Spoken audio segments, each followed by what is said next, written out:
But yeah, let's go. We're a day late, but Aaron Rodgers is no more. Or is he? Some of the reporting is very interesting, and we're going to talk about why. We're going to discuss J.J. McCarthy and how the Vikings move forward with him at quarterback and a whole bunch of other stuff. Byron Murphy's contract details. We're going to talk about some NFL draft stuff. We're going to talk about Jordan Mason after I watched the film and it came away very impressed. And some of Kwesi Adofo-Mensah's team building strategies and how it's very interesting how he's viewing both sides of the football. Welcome to the Real Forno Show. Ladies and gentlemen, welcome to the Real Forno Show, hosted by the one and only Tyler Forness. A to Z Sports sought him out to be their Minnesota Vikings reporter and NFL analyst. And he's a proud contributor over at SKOL North's Purple Daily.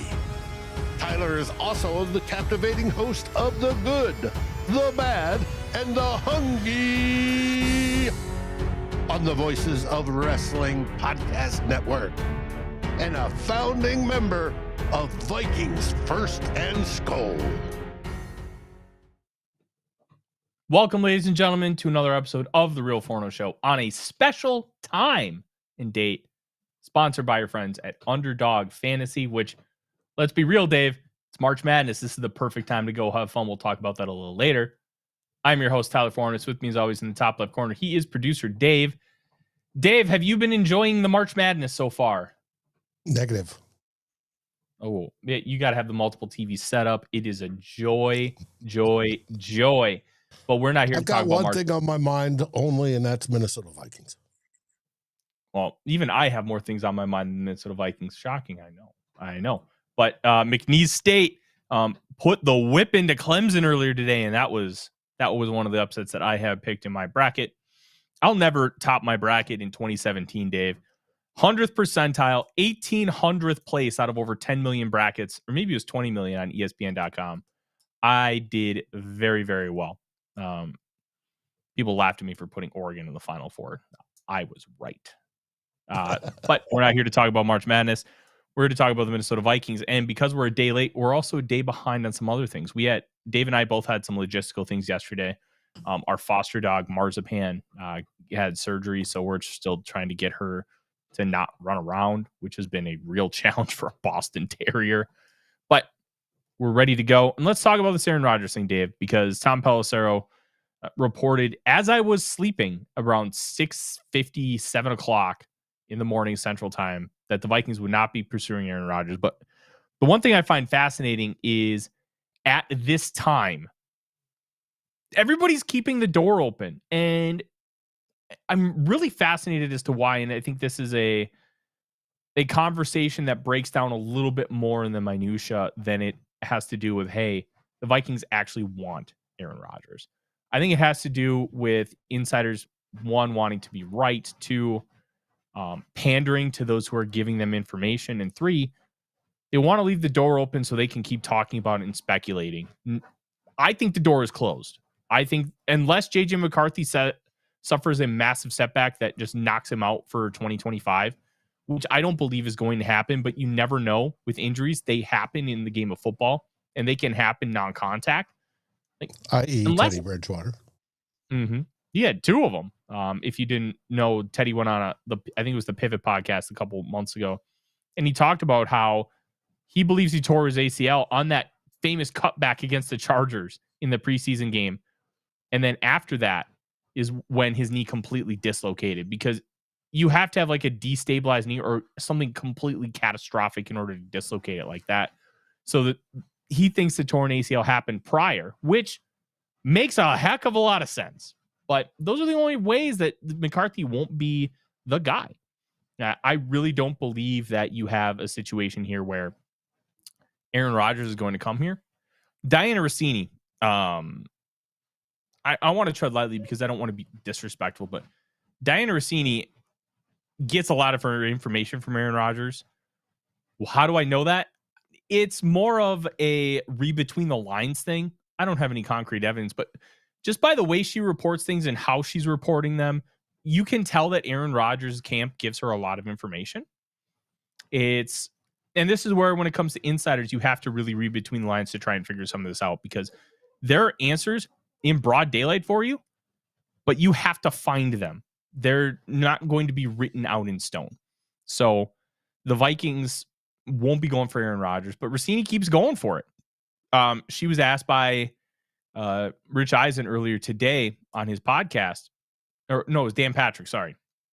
Not a report, but a guess where he ends up. And of course, she picked the Minnesota Vikings. It feels like a double, triple down tactic here. They're not going to go for him unless something major happens. Because why would they? Everything they've done has set up for JJ McCarthy. It's just frustrating how this is kind of the state of what the media is.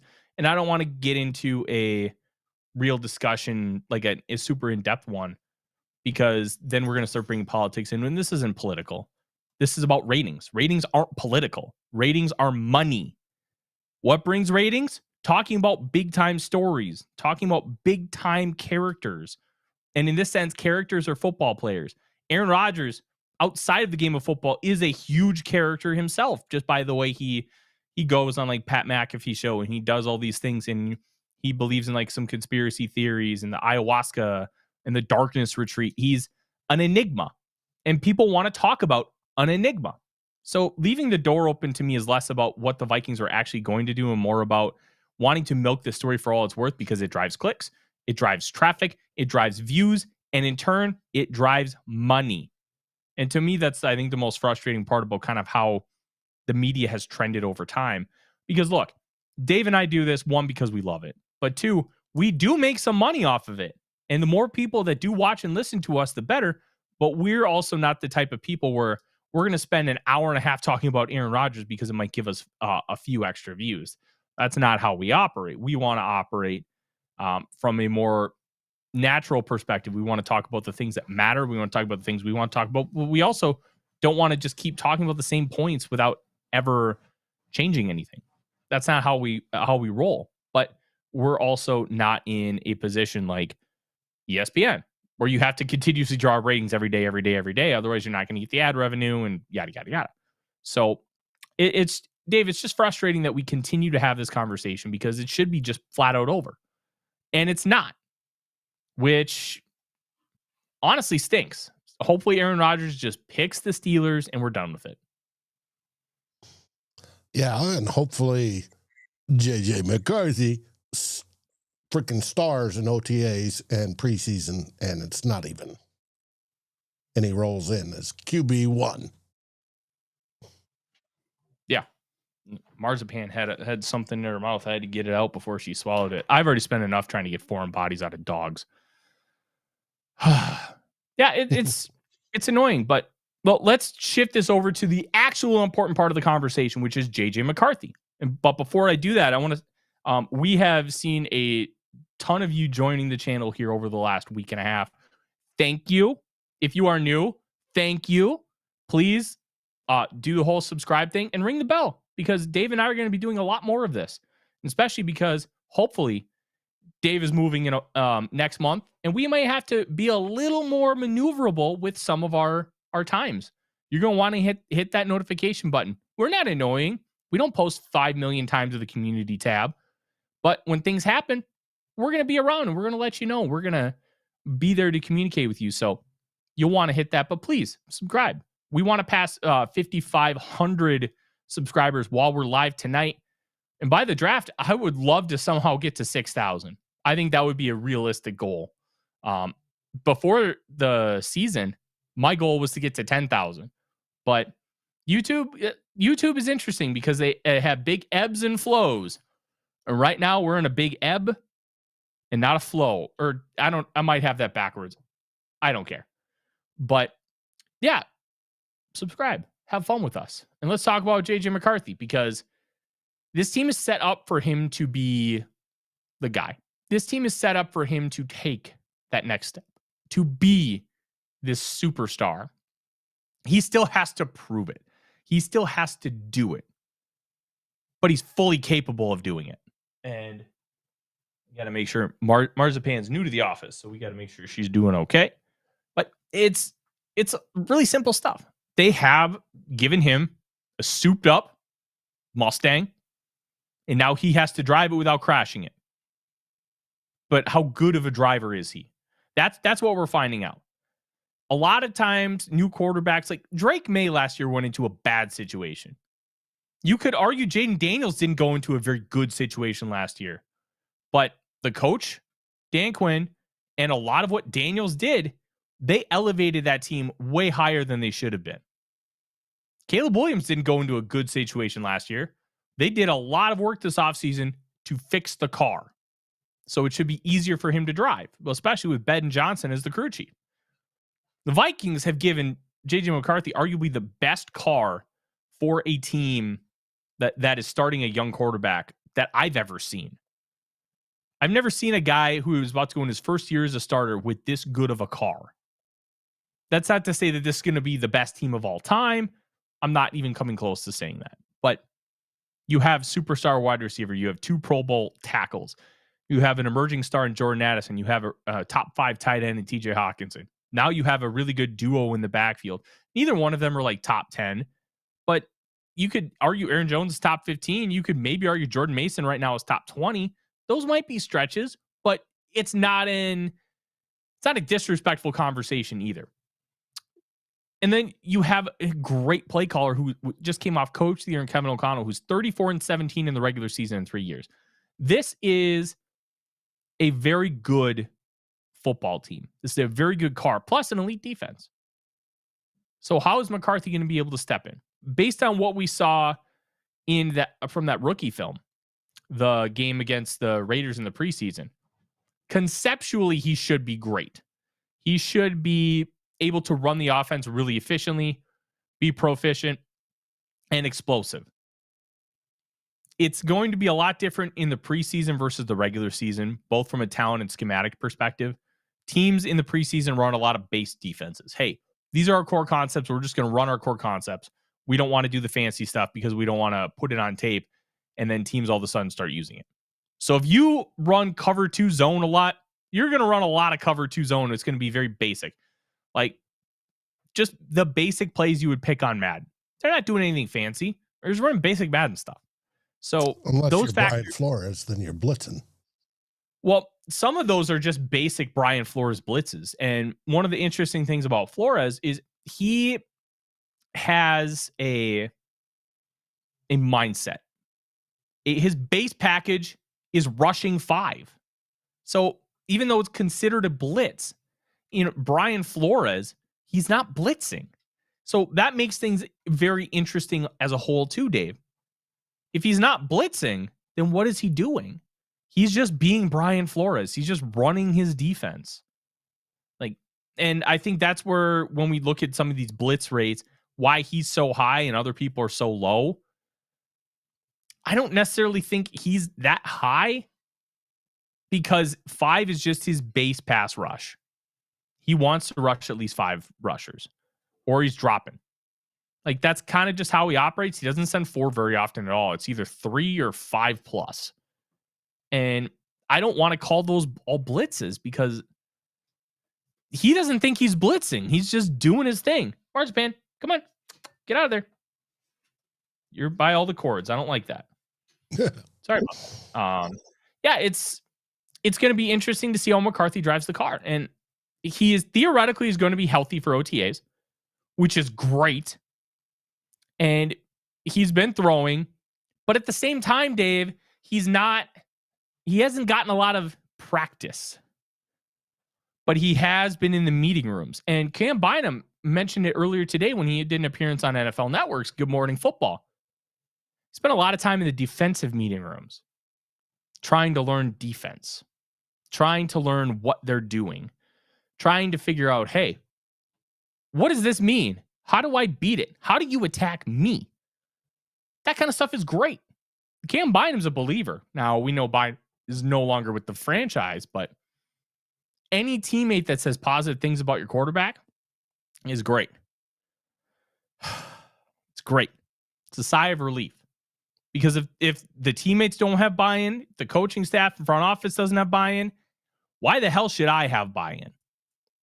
It's kind of a trickle-down effect. If you're not confident, why should I be?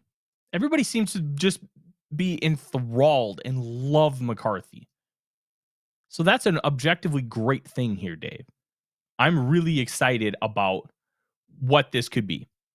And I know I wasn't necessarily the biggest fan of the McCarthy pick because I wanted the Vikings to go in a different direction. I really wanted Drake May. And I'm not going to say I was right prioritizing May over McCarthy, but it's trending in the right direction for me to be right that May is going to be really good because he looks really good so far. I do still believe McCarthy his ups and downs. Yeah. And he had a shit team last year.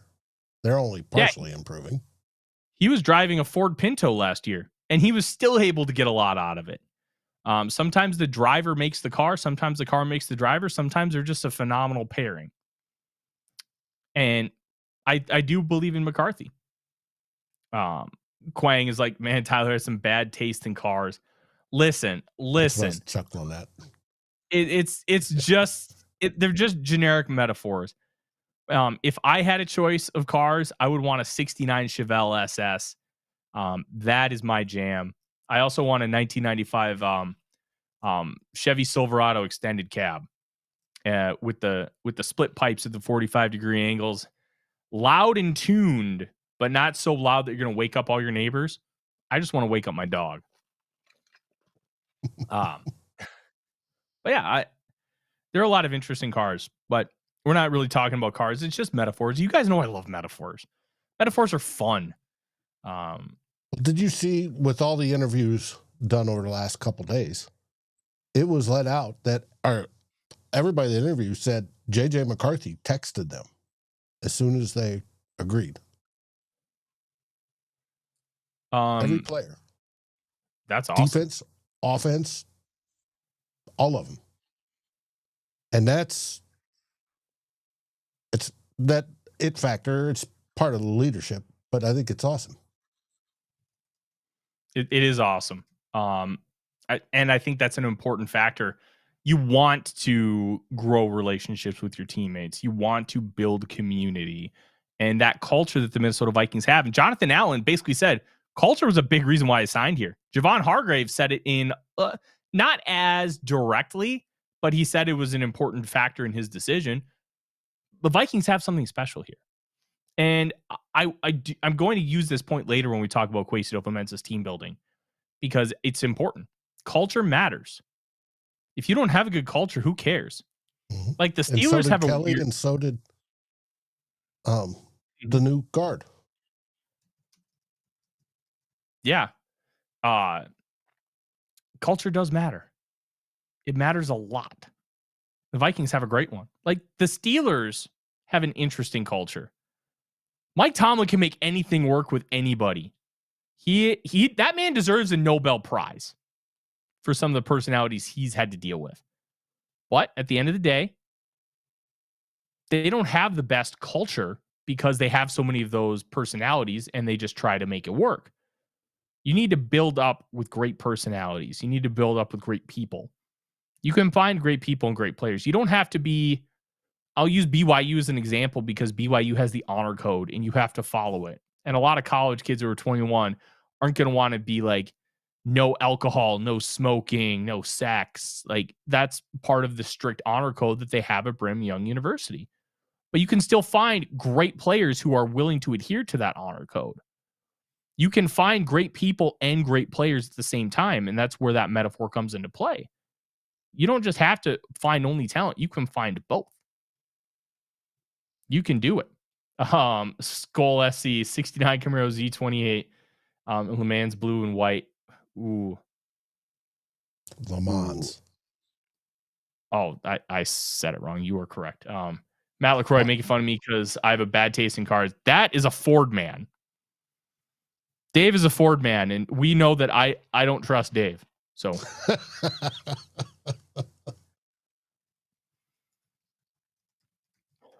Yeah, it's going to be interesting with how this culture continues because culture it's kind of the reap what you sow thing.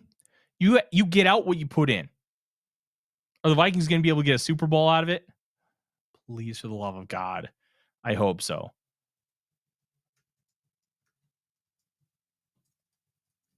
All right.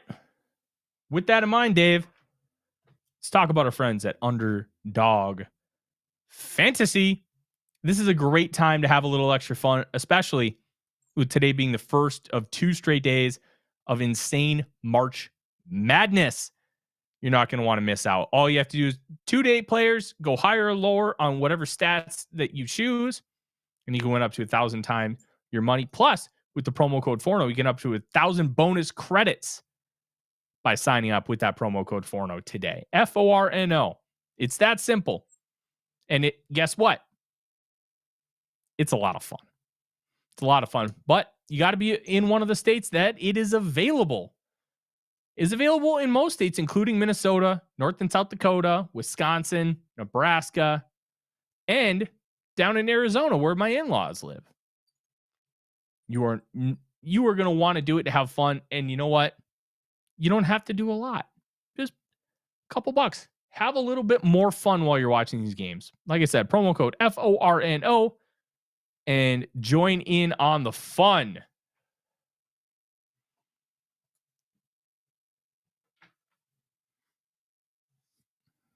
And if you have a problem, you must be 18, 19, 21, depending on where you live. You can always call 1-800-GAMBLER or your specific state's gambling help line. Yes. Treat it as fun. That's all you got to do. Just treat it as fun. Because that's how I handle everything. It's entertainment. All right, Dave. Are you ready to get excited? I'm excited already. JJ McCarthy era is starting. I couldn't be happier than to shut the door on Aaron Rodgers. I know. If there's a catastrophe, they might entertain him. But that's not the way Quesi and KOC plan things out. And they are sticking to the plan. And I like that. I do too. I like it a lot. What I also like is, and this is going to kind of be a combination platter between Kwesi Adofo-Mensah's team building and Jordan Mason, because I thought the trade for Jordan Mason initially, it was like, really? This seems kind of dumb. And I didn't mean it in like a disrespectful way, but I thought that there were better things that the Vikings could have used their resources on than trading for RB2. But when you look at it, they basically traded Ed Ingram for Jordan Mason, and they dropped 27 spots in round 5. Okay. Great deal. That's fine. Who cares? Like, that's nothing. They gave up literally nothing to do this trade. And then they gave him a modest contract. And what I found when doing some research, Dave, is that the average RB2's contract is $3.6 million. And going into 2024, only 11 teams had an RB2 on a veteran contract. So a non-rookie deal. Jordan Mason technically will be on a rookie deal for one more year because he's a restricted free agent. And I think it was an extension. I'll have to check because I've heard it reported as an extension. But I don't think...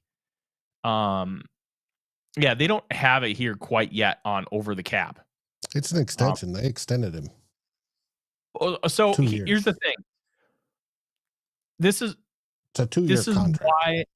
This is why I'm confused, because technically an extension would mean they included the tender that he was due, because he was a restricted free agent.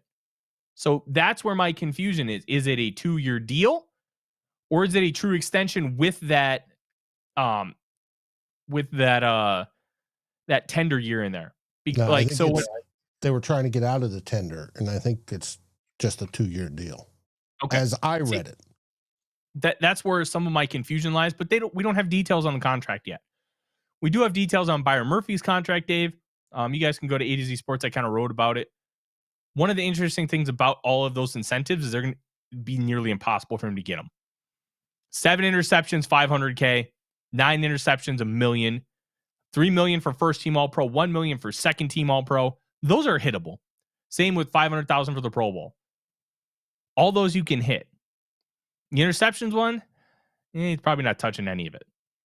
But 7 interceptions is really hard to get in today's football. 4 or 5 interceptions is hard to get, let alone 7 or 9. But the idea for trading for Jordan Mason felt weird on the surface, especially with this running back class. Why would you want to trade for an RB2 when you can just get one in the draft? So I thought about it. And I think the big reason why is they don't want to have to trust a rookie or force a rookie to be in that spot. They would rather just roll with it. Hey, we have a guy. Here's Jordan Mason, who was the RB1 for the 49ers last year. And he played really well. And that game against the Vikings in week 2 probably put him on the radar. Be like, oh, okay. This guy can ball. This guy is good at football. And I don't blame him. He was great in that game. So I rewatched it to try and get a sense. I watched parts of a couple other games too. This dude rules, Dave. He's awesome. He is a wide zone runner. He can thrive doing some gap stuff because obviously the Kyle Shanahan system, they do a lot of gap stuff, like a lot of counter. They do some power, but they run mostly wide zone, inside zone, that kind of stuff. He's great at it. He has great vision, phenomenal feet, and he does this thing. DJ Giddens did it, and he's on the All Forno team. He slaloms. Do you know what I mean by slalom? Like, have you ever, like, during the Winter Olympics, they do the slalom races on the mountain? And it's, you can kind of relate it to bending the arc and trying to, like, speed rush, where you, like, your body's, like, almost parallel. Like, he can do that and keep moving. And he's got great contact balance. So he's built so thick. 5'11", 223 pounds. Guys just bust off of him. He runs through arm tackles. A lot of times he'll have to be gang tackled to be brought down. But he's got good burst and good vision to be able to kind of maximize all of that. If he's supposed to be running off to the right side, there's a play I clipped where he takes the ball and he's starting to go. He's right about where right guard is, and then he just cuts smooth, effortlessly. Not a jump cut. Just puts his foot to the ground and explodes back to the left side, right, and runs right through center and gets a first down, like 15 yards. He can do that kind of stuff. He can run through you. He can run. He's not going to run around you. He's got really good vision, and he can shockingly make himself skinny, Dave. He can, when he's running wide zone, he can, like, kind of turn his body, torque it just a little bit, make his target a little harder to hit, and continue going through. This dude is awesome. I love watching this guy play football. I think he's a great compliment to what Aaron Jones brings. I think he's a really good football player on an overall scale. And quite frankly, 2 years, maximum value, $12 million with $7 million guaranteed. This dude could be RB1 in 2 years. 2026. Because Aaron Jones might not be here next year. The way that contract is set up, they can get out of it. It still gives him a good amount of money. He'll still take a decent amount of it dead. I'll pull that up here right now because I have over the cap open. But let's see. They will take on 10.4 dead next year if they cut him. Which that kind of stinks, but what can you do? They had to find a way to keep him, and now they have Jordan Mason. I think it's a great trade. And I agree. It doesn't, what it helps is provide that Minnesota Vikings can go BPA in the draft. If that's a running back, say Genty falls to 24. Oh yeah.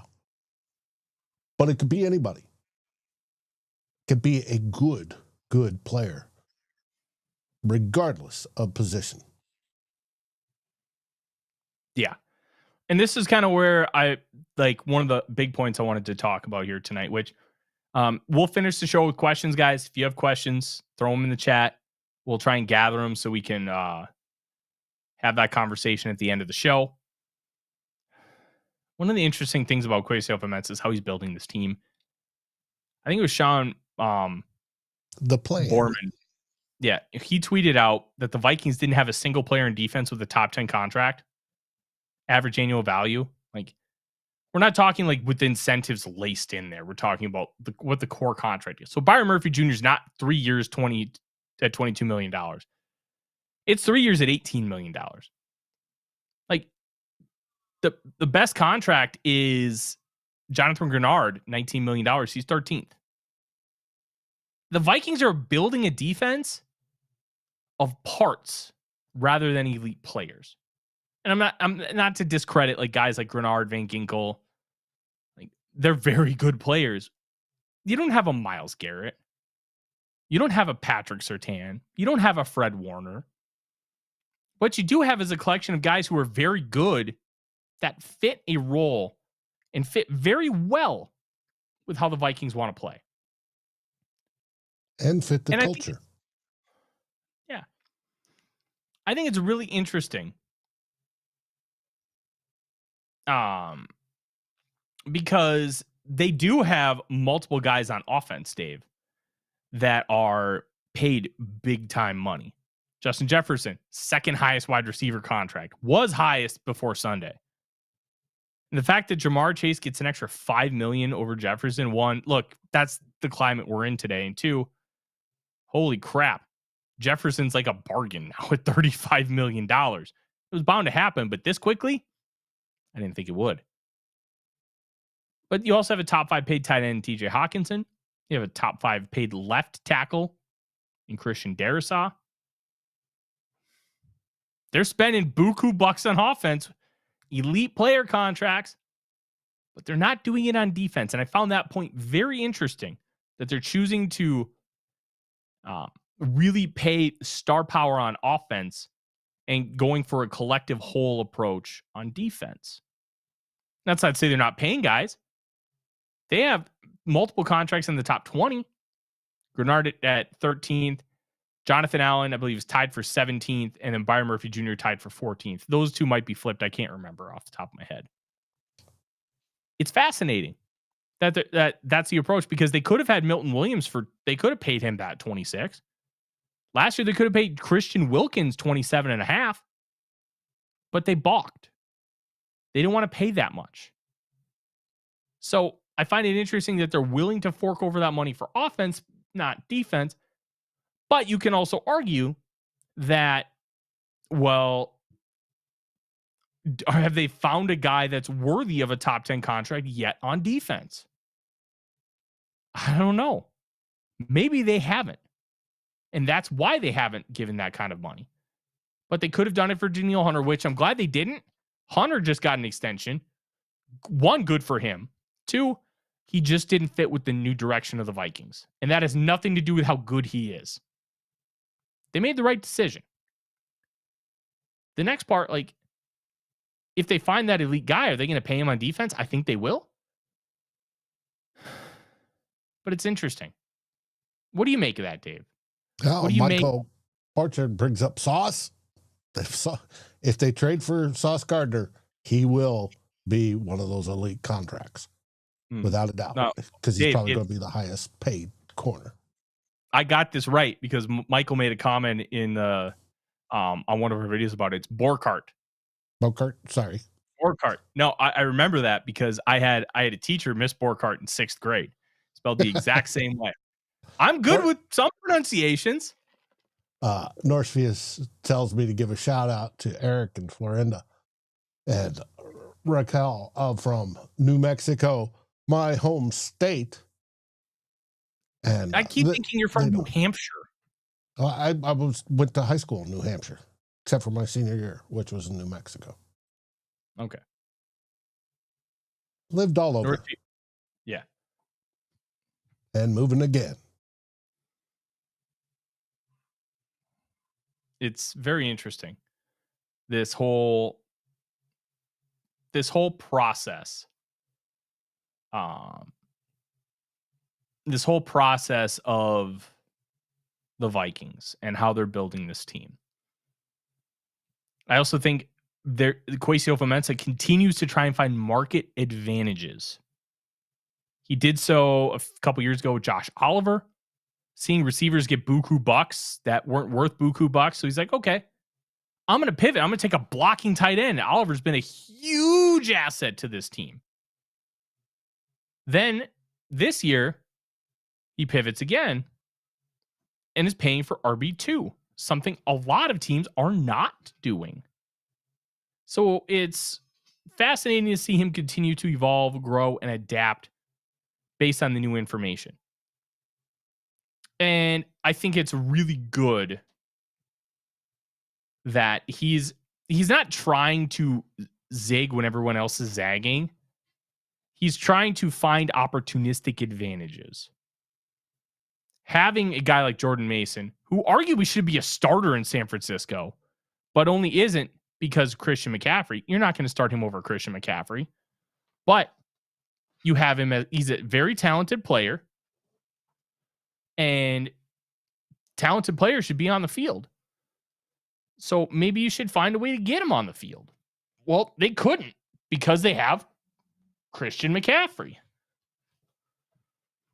Except for when Christian McCaffrey got hurt. Yeah. And then he thrived. But he only has 236 total carries, Dave, in his career. That's nothing. Well, he was an undrafted free agent. I know. But that's what I mean. Like, he's 25 years old, and he's got a ton of tread on the tires, so to speak. You don't have to worry about him, like, aging out. This is, like, Jonathan Taylor came into the league at 21 years old. He had 900 college carries. And then he was the guy from day one. This is different. He was a force in college. He and Jahmyr Gibbs were excellent because remember, Gibbs was at Georgia Tech for 2 years with Mason. And then when Mason left, Gibbs went to Bama. Then he was he was the 12th overall pick. So top 12 pick. That's pretty good. That's a pretty impressive feat. And Mason is going to be a value for this team. And guess what? He may be the starter long term. He may be the guy. And then maybe you find a guy to complement him. Maybe you find your version of Jahmyr Gibbs, whoever that might be. Like, he's trying to take advantage of different market opportunities. And they change. He got Will Fries. I'm excited to kind of... I was excited when we saw the structure. Because they can get out of it after 2 years. If he stinks, they can cut bait for $9 million dead. If he's great, $21.5 million on those final 3 years. 1 is maneuverable. 2, you can just give him an extension. 3, that's more than fine to pay for a very, very good guard on the back end of a contract. Like, he's set this team up so well to be flexible, to maneuver, and to make a run now and later. Because we're not like that 09 team. 09 was set up to win now. You got to win now. This is your window right now. That's why they were so desperate for Brett Favre. This team can wait. This team can, they're still trying, but if they miss at 25, okay, we got 26 and 27. We're still in a really good spot. The flexibility. No, it's not so much win now. They're going to try to win now. But they want to keep the window way open, way long. It's about endurance as a contender is what they're setting up for. That's a better way of framing how I was saying it. They are always going to try and win now. But if they don't, it's not life or death. They're not putting all their eggs in the win this year basket. They're putting their eggs in, we want to win in this window basket. Can they do it? Only time will answer that question. But they have everything in place to do it. But there's still a lot of things that can go right and a lot that can go wrong. All right, Marzipan, you're going to go back down, honey. There. I see Johnny Walker's in the building. Johnny Walker is in black, blue, I was going to ask, which color label? green. I've always wanted to try Johnny Walker green. I think green is more expensive than blue. I don't know. They've got different varieties and they go range in price. So. Mm-hmm. All right, Dave. That's all I have. What do we have for questions from the audience? Good question. I wasn't paying attention or marking them. Son of a Beaver says, so who do you all want the Vikings to re-sign? Nobody. I think it's a bit early. We'll discuss it at the end of the season.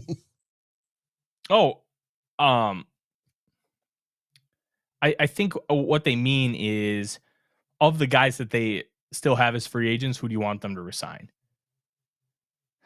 Honestly, probably the only one is Jonathan Bullard. I'm sorry, that dude rules. He's such a good run defender. Would I give up on one of the younger guys? No. But I do want him in my building. I'd find a way. Okay. Maybe Jihad Ward, like that, in the NASCAR package, have extra guys to rotate in and out with, like Jonathan Allen, Javon Hargrave. I think that's worth considering. Yeah, but we're running up on the 53 in building. Now we're going to have a lot more than that in camp, but we're running up on limiting if you start counting defensive linemen. Yeah. Now, another question was Roger Dartis. When is Quesi going to get his extension? When is it going to be announced? I'm going to be honest. My guess is post-draft. You don't think it's in front of the owners' meetings? It could be. Where are the owners' meetings? Do we know? I don't know off the top of my head. Because they've been here before. Yeah, they've hopped around.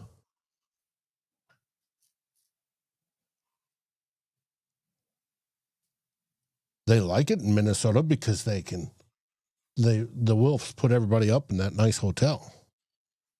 Yeah, the Omni Viking. That's a very nice place. Yeah, I don't know. It's either done. There's a chance it's done and they're just waiting, because the Vikings would do that. It wouldn't, I think, and I can't remember if this is a reporter, maybe this is my own headcanon and I just believe it. I think that Jefferson contract was done for like a couple weeks and they were just waiting for a day to announce it so they could give him like a week to like celebrate it. All right, Chris asks, who wins, Forness or Dave? Forness in has what? Size. In a fight? Dave will beat my ass. Dave's got what you call old man strength. Yep.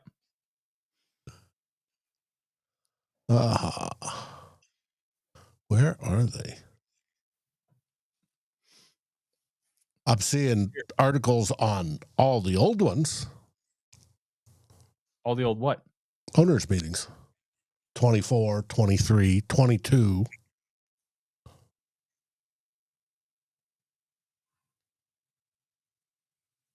Yeah. And I'm seeing all the planned rule changes.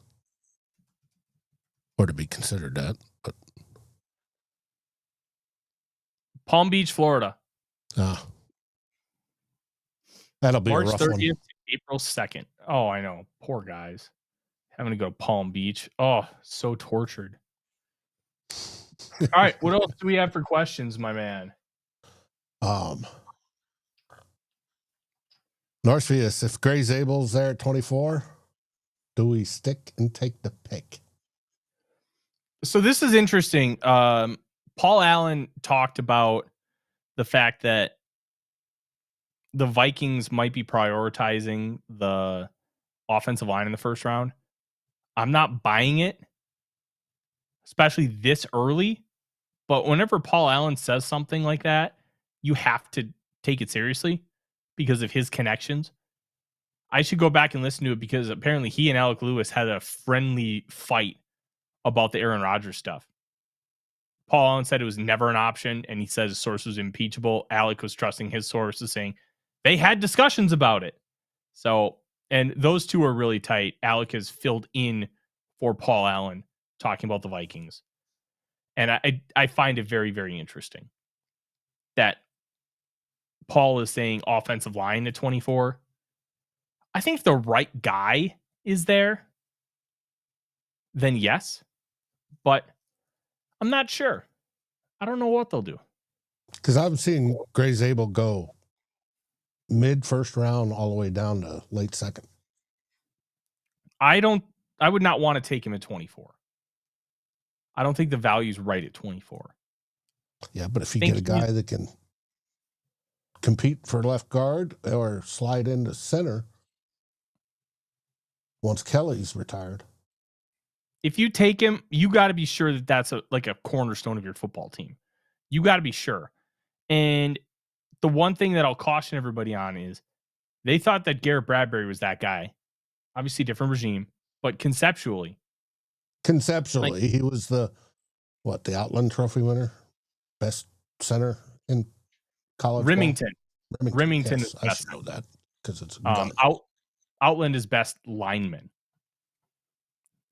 It's if you trade down to like 36, I'd feel a lot more comfortable.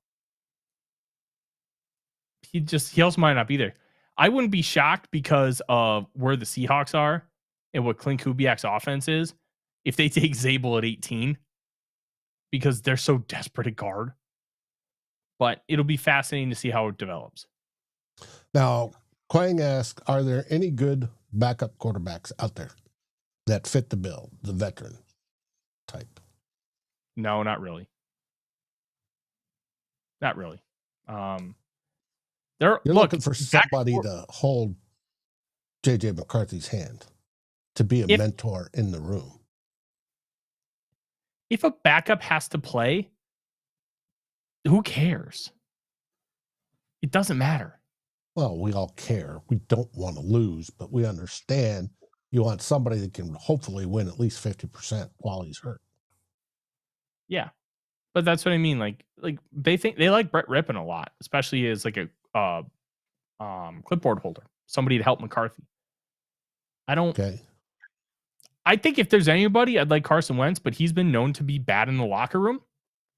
Now, have things changed over the years as he's grown and he's settled in as a backup? Maybe. I don't know. But his failures as a quarterback might be really good for the Vikings to help McCarthy out. I sort of would like the idea of Jameis Winston. Jameis Winston. Oh, he is so chaotic.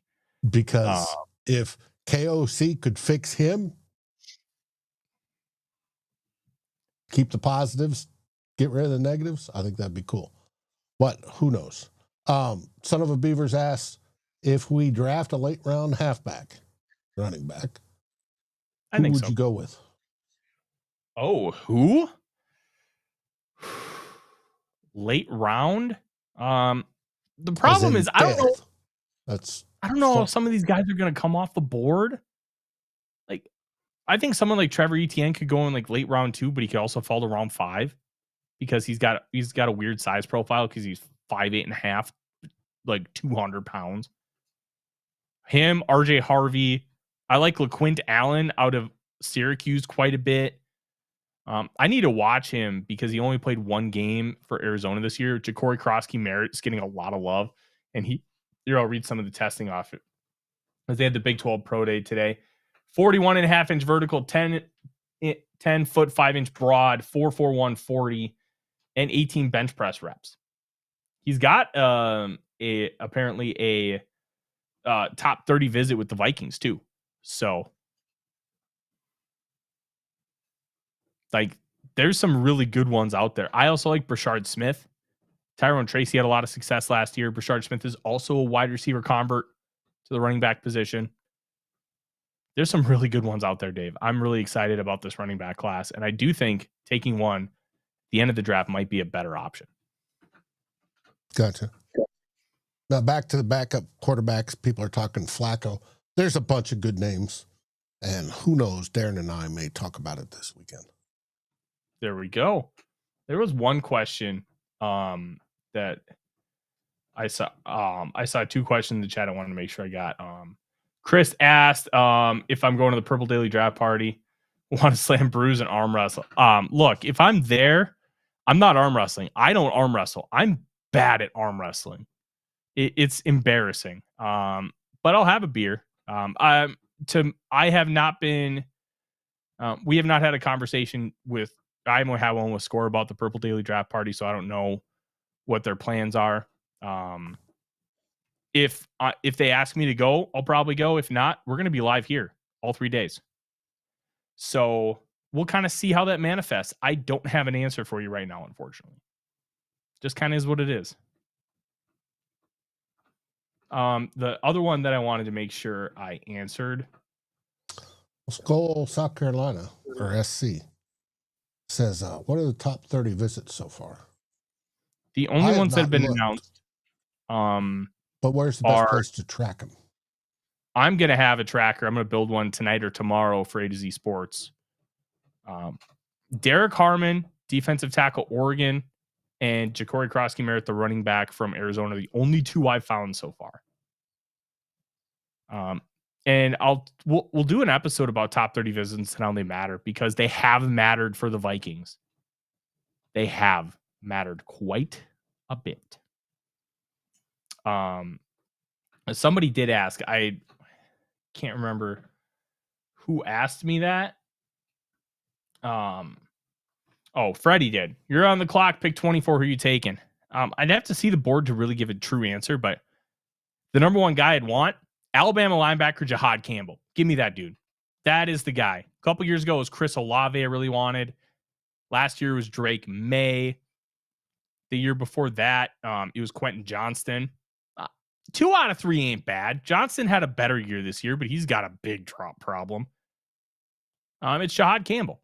He is an incredible 3-down linebacker. He's not Fred Warner, but how Fred Warner can do some freaky stuff in like coverage, he can do freaky stuff like that. Conceptually, not like a 1-to-1 identical comp. I want that guy. He can run the pole in Tampa 2. For the pole in Tampa 2 is the Derek Brooks role. The linebacker runs up the middle in Tampa 2 to like pick off dig routes and help with posts and stuff. That it basically becomes a cover 3 coverage at that point. He runs it, and he can cover receivers in that role. He's very impressive. He is also really good against the run. He just does everything. Game-changing linebackers are invaluable, but you can get away with average ones. But you can really elevate a defense with those guys. Jahad Campbell would be the guy. If he's available, I want him. I want him. Do we have any more, Dave, before we head out? Nah, we need to wrap it up. Let's wrap it up. Go enjoy the college basketball. I'm going to take care of my dogs. Thank you guys so much for joining us here tonight. Don't forget, we will have an episode of Two Old Bloggers Sunday. Hopefully At Darren will 4 show o'clock. up on time. 4 o'clock Central. You won't want to miss it. Thank you guys so much for joining. Like, comment, subscribe, ring the bell. Dave and I will be back for any breaking news. And we will also be back on Monday night talking Minnesota Vikings football. Thank you guys so much. I'm Tyler. He's Dave. SKOL Vikings. SKOL Vikings. Like, subscribe, and ring the bell to get notifications. It helps us grow this community that we all love, our Minnesota Vikings. And on behalf of Tyler Forness and myself, Dave Stefano, thank you so dearly for watching The Real Forno Show. SKOL, everyone!